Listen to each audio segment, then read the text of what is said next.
کسی نے مولا علی علیہ السلام سے پوچھا، مولا ہر رکعت میں قیام ایک ہے، رکوع ایک ہے، سجدے دو کیوں ہیں؟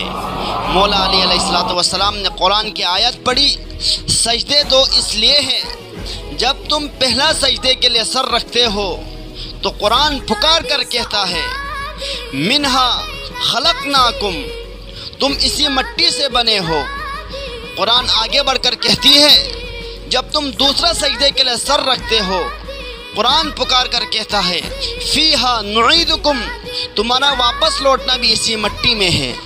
پہلا سجدہ تمہاری ولادت کی یاد دلاتا ہے، دوسرا سجدہ تمہاری موت کی یاد دلاتا ہے۔ جو ان دونوں سجدوں کے بیچ میں درمیان میں مختصر سا عرصہ ہے، اس کو زندگی کہلاتا ہے۔